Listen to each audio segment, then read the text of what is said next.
إن الحمد لله نحمده ونستعينه ونستغفره ونعوذ بالله من شرور أنفسنا ومن سيئات أعمالنا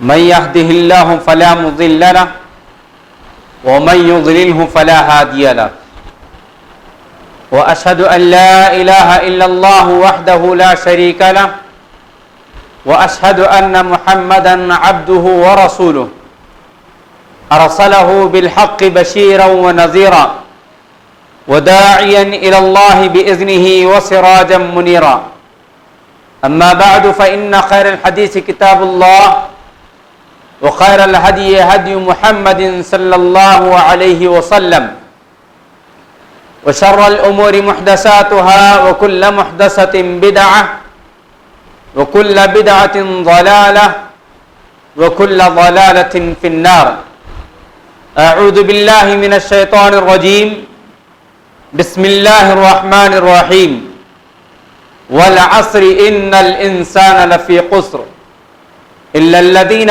آمنوا وعملوا الصالحات وتواصوا بالحق وتواصوا بالصبر. ہر قسم کی تعریف، توصیف، بڑائی، کبریائی، پاکیزگی، بزرگی اللہ وحدہ لا شریک کے لیے سزاوار اور زیبا ہے، جو ساری کائنات کا مالک، رازق، حاکم اور معبود برحق ہے، جس رب ذوالجلال والاکرام نے ساری کائنات ہم اور آپ کے لیے پیدا فرمائی اور ساری مخلوقات میں رب کائنات نے انسانیت کے مقام کو بلند فرمایا.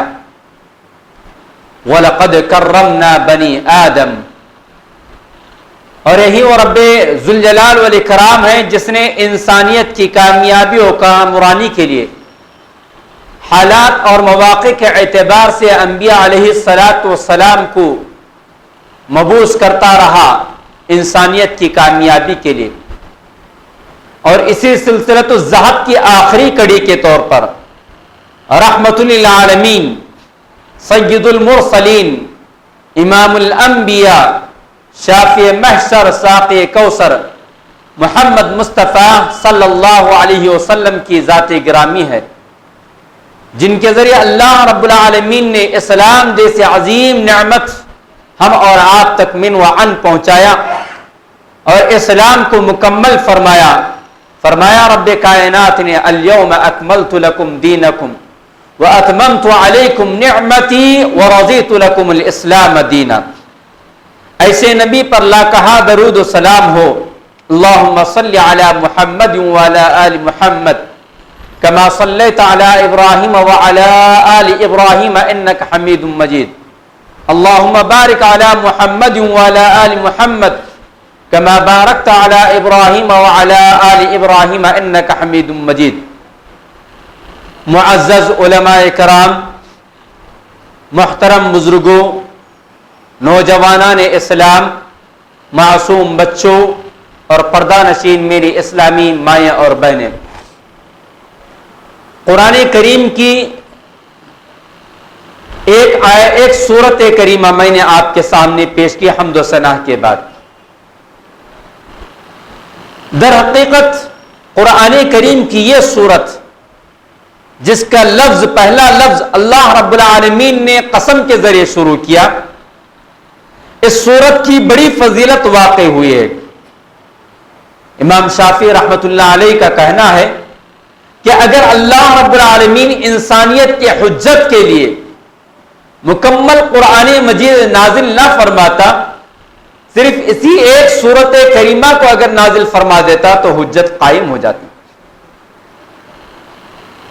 آئیے میں آج آپ کے سامنے خطبہ جمعہ کے اس مختصر سے موقع پر اس سورت کریمہ کی روشنی میں اور قرآن کریم کی دیگر آیات اور احادیث صحیحہ کی روشنی میں جس عنوان کے تحت لب کشائی کرنا مناسب اور ضروری سمجھتا ہوں، اس کا عنوان ہے اسلام میں وقت کی اہمیت اور آج ہمارا معاشرہ. حضرات، ایک انسان جب دنیا میں پیدا ہوتا ہے تو اللہ تبارک و تعالیٰ کی بے شمار نعمتیں اس کے ساتھ آتی ہیں. ان تمام نعمتوں کے اندر سے ایک اہم ترین نعمت ہے جس کو اللہ تبارک و تعالیٰ نے برابر انسان کو دیا ہے، اور اس نعمت کے اندر انسان تقریباً مساوی نظر آتا ہے ہمیں. اور یہ نعمت بڑی اہم ترین نعمت ہے. جس وقت وہ اپنے ماں کے پیٹ میں ہوتا ہے اس وقت سے لے کر باہر نکلنے تک اسے اس کی نعمت کی اہمیت خود اس کو بذات خود نہیں معلوم ہوتی ہے، لیکن اس کی ماں اور اس کے باپ کو، والدین کو اس نعمت کی اہمیت معلوم ہوتی ہے. ماں یہ تصور کرتی ہے کہ میرے پیٹ میں پلنے والا بچہ یا بچی، باپ یہ تصور کرتا ہے کہ میرا پیدا ہونے والا لڑکا یا لڑکی یہ بے شمار نعمتیں لے کر دنیا میں آئے گا. لیکن باپ اور ماں کے لیے سب سے بڑی جو نعمت ہوتی ہے وہ نعمت زندگی ہوتی ہے. اگر 9 ماہ بیٹے کو یا بیٹی کو ماں اپنے پیٹ میں پالنے کے بعد اگر ولادت کے موقع پر اگر وہ لڑکا زندہ نہیں پیدا ہوتا ہے تو ماں کو کس قدر تکلیف ہوتی ہے اور باپ کس قدر غمزدہ ہو جاتا ہے. تو معلوم یہ ہوا کہ دنیا میں آنے کا جو پہلا مرحلہ ہے اس پہلے مرحلے کی سب سے اہم ترین نعمت انسان کے نزدیک وہ نعمت زندگی ہے. اور گویا زندگی جو ہے یہ وقت کا حصہ کہلاتا ہے. وقت اس کا الگ الگ حصہ ہم اور آپ نے بنا رکھا ہے. سیکنڈ جس کو کہتے ہیں، لمحہ یعنی منٹ جس کو کہتے ہیں، گھنٹہ جس کو ہم اور آپ کہتے ہیں، اور پھر گھنٹے سے 24 گھنٹے، 24 گھنٹے سے ایک دن، اور ایک دن سے 7 دن، اور 7 دن سے 30 دن کے ایک مہینہ، اور ایک مہینے سے 12 مہینے، ایک سال، اور ایک سال سے 50 سال، 60 سال، 70 سال. گویا ہماری زندگی کا نچوڑ ہے یہ. گویا ہماری زندگی کا نچوڑ وقت ہے. اگر اس وقت کو ہم اور آپ صحیح استعمال نہ کریں تو یہ نعمت عظمیٰ ہمارے ہاتھوں سے چلی جائے گی. ہم اور آپ دیکھتے ہیں ایک کاریگر جو ہوتا ہے، ہیروں کا کام کرنے والا، اگر موتی الگ الگ الگ الگ الگ خانوں میں رکھ دے تو اس کی کوئی ویلیو نظر نہیں آتی ہے. اگر ان تمام موتیوں کو ایک تاگے کے اندر پرو دے، ایک کڑی کے اندر پرو دے اور شوکیس میں لگا دے تو دیکھنے والا بڑا خوش ہو جاتا ہے کہ کس قدر خوبصورت ہے یہ ہار. تو گویا میری اور آپ کی زندگی کا بھی معاملہ یہی ہے کہ اگر ہم نے اس وقت کے الگ الگ حصے کا صحیح استعمال کیا تو گویا ہماری زندگی خوبصورت ہار کے مطابق ہوگی. اگر ہمارا زندگی کا یہ حصہ اور یہ وقت جو اللہ تبارک و تعالیٰ کی جانب سے نعمت ہے، اس نعمت کا اگر ہم نے الگ الگ خانوں میں الگ الگ طریقوں سے بانٹ کر رکھ دیا اور اس کا کوئی مستقبل اور اس کا کوئی مستقل منصوبہ نہ بنایا تو یہ زندگی کا ہار ہمارے لیے بدصورت نظر آئے گا.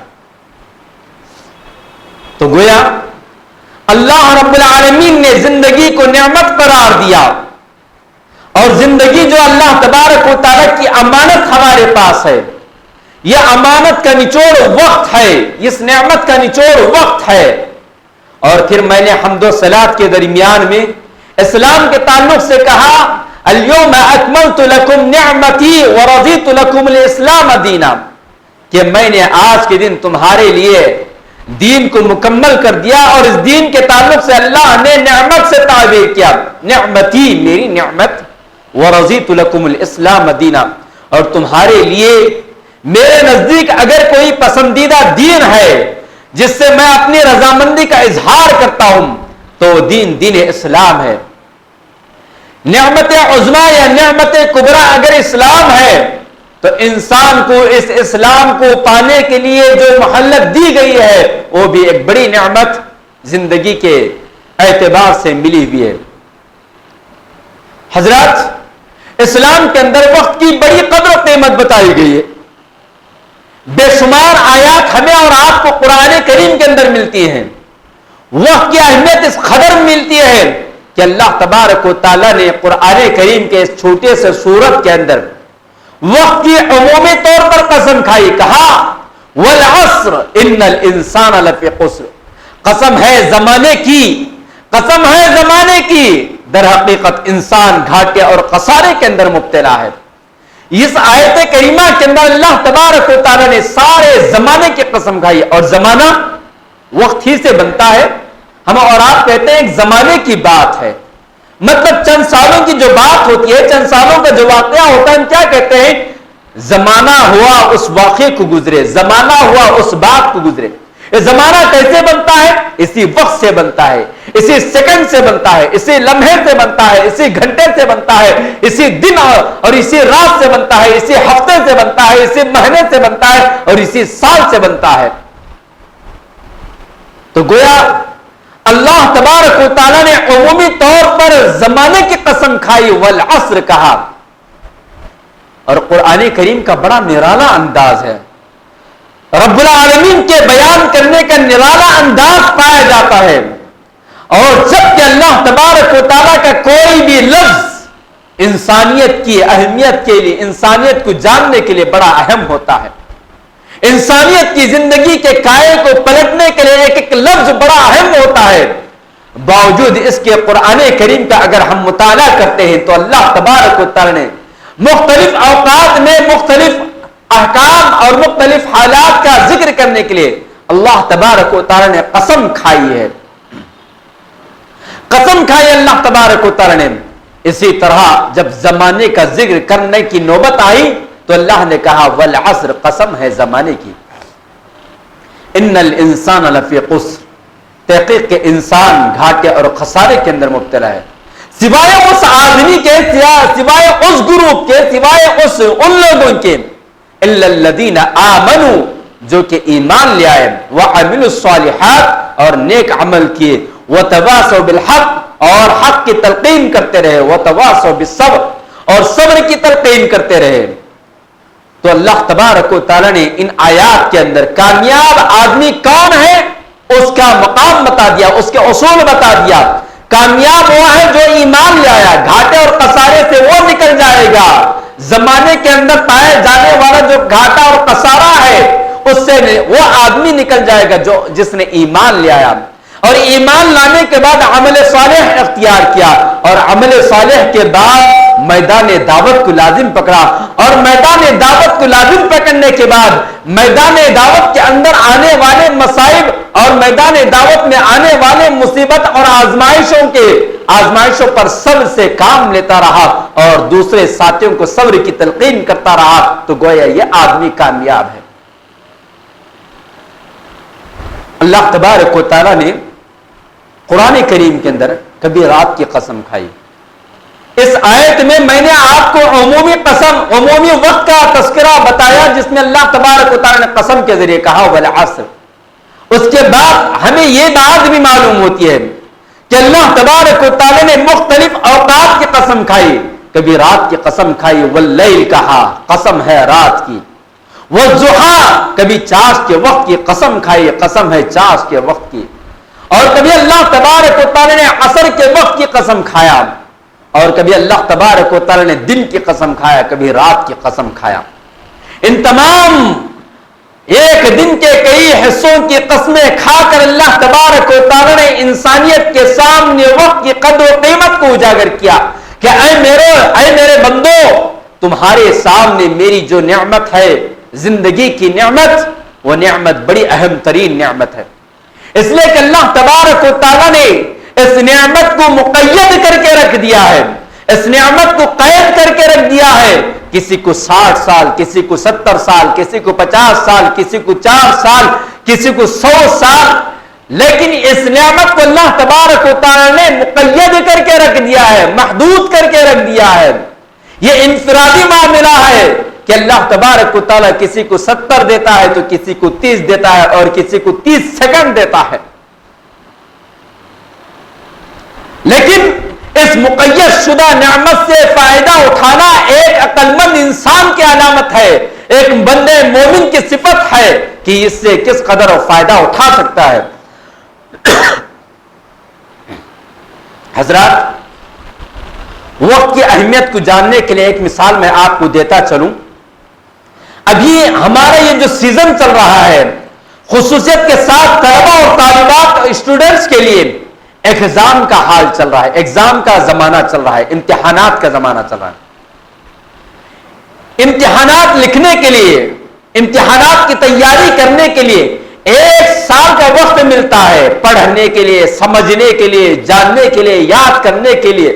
لیکن امتحان لکھنے کے لیے سال کے 11 مہینوں کی پڑھائی ہوئی اسباق کو لکھنے کے لیے ایک طالب علم کے پاس 2 سے 2.5 گھنٹے، 2.5 سے 3 گھنٹے ٹائم دیا جاتا ہے.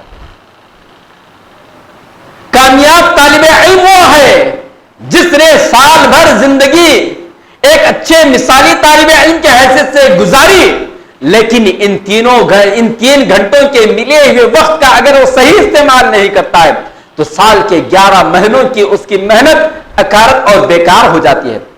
لیکن کامیاب طالب علم وہ ہے جس نے ان 2-2.5-3 گھنٹوں کا صحیح استعمال کیا. امتحان حال میں، امتحان سینٹر کے اندر ایک ایک لفظ سوچ کر لکھتا رہا تو کامیاب طالب علم ہی نہیں بلکہ ایک مثالی طالب علم زمانے کے درمیان کہلائے گا، اور خوشی اور فرحت و مسرت کے ساتھ امتحان گاہ سے وہ تشریف لے آئے گا، باہر نکلے گا کہ میں نے فلاں جواب لکھ دیا. لیکن اس کے برعکس کسی اور دوسرے طالب علم کو ہم اور آپ دیکھ سکتے ہیں کہ جب امتحان سینٹر سے باہر نکلتا ہے تو افسوس کرتے ہوئے آتا ہے کہ مجھے فلاں آنسر یاد آ گیا تھا لیکن وقت نہیں تھا، فلاں چیز یاد آ گئی تھی لیکن وقت نہیں تھا. تو وقت کی قدر اس طالب علم سے ہم اور آپ پوچھے جس کو لکھنے کا ایک جواب یاد آ گیا تھا، جس کے ذریعے وہ کامیابی کے اعلیٰ منازل طے بھی کر سکتا ہے، یا پھر اس ایک جواب کی وجہ سے وہ فیل بھی ہو کر اپنی زندگی کے اندر 1 سال ناکام بھی ہو سکتا ہے. اس کا وقت کی قدر اس آدمی کو، اس نوجوان کو ہم اور آپ پوچھ سکتے ہیں. وقت کی قدر اس آدمی کو پوچھئے جو کہ سکرات کی حالت کے اندر مبتلا ہے، وہ کچھ کر گزرنا چاہتا ہے، یا تو اپنے رب کو خوش کرنے کا ارادہ رکھتا ہے، یا پھر دنیا والوں کو خوش کرنے کا اس کا ارادہ ہوتا ہے، یا اہل و عیال کے تعلق سے کچھ وصیت کرنا چاہتا ہے لیکن وقت اس کا ساتھ نہیں دے رہا ہے. جائیے اسے پوچھے کہ وقت کی کیا قدر و قیمت ہے، وہ کہے گا 2 چند منٹ اور اگر مجھے مل گئے ہوتے تو شاید میں کچھ اور کر لیتا. لیکن قرآن کریم کا اصول ہے اذا جاء اجل، کہ جب وقت آ جائے، وقت متعینہ آ جائے تو پھر لا یستأخرون ساعة ولا یستقدمون، تو پھر اس گھڑی کو ٹالا نہیں جا سکتا، نہ دیر کیا جا سکتا، اور نہ وقت سے پہلے یہ وقت موعود آ بھی نہیں سکتا ہے. حضرات، آئیے چند آیات میں آپ کے سامنے اسلامی تعلیمات، اسلامی عبادات کے تعلق سے رکھتا ہوں کہ اسلام کے اندر جتنے عبادات ہیں، نماز، روزہ، زکوٰۃ، حج، صدقہ و خیرات، ان تمام کا تعلق وقت کے ساتھ کس قدر جڑا ہوا ہے. اللہ تبارک و تعالی نے نماز جو ایک اہم ترین عبادت ہے، ایک اہم ترین بندگی، اہم ترین فرمانبرداری کا ایک ذریعہ ہے، رب کی خوشنودی حاصل کرنے کا ذریعہ ہے اور رب سے تقرب حاصل کرنے کا ذریعہ ہے. اس عبادت کا ذکر کیا اللہ تبارک و تعالیٰ نے تو کہا ان الصلاۃ کانت علی المؤمنین کتابا موقوتا، کہ بے شک مومنوں کے اوپر نماز کا وقت لکھ دیا گیا ہے. ظہر کا وقت کیا ہے، فجر کا وقت کیا ہے، عصر کا وقت کیا ہے، یہ تمام اوقات متعین کر دیے گئے ہیں. اگر کوئی آدمی وقت سے ٹال کر نماز پڑھتا ہے تو ہم اور آپ کہتے ہیں کہ اس کی نماز قضا ہو گئی. اور پیارے نبی علیہ الصلوۃ والسلام سے ایک صحابی نے عرض کیا ہے اللہ کے رسول علیہ الصلوۃ والسلام افضل عمل کون سا ہے بتائیے؟ تو آپ صلی اللہ علیہ وسلم نے کہا الصلاۃ عند اول وقتها، او کما قال نبی صلی اللہ علیہ وسلم، کہ اہم ترین فضیلت رکھنے والا عمل یہ ہے کہ تم نماز کو اول وقت میں ادا کرو.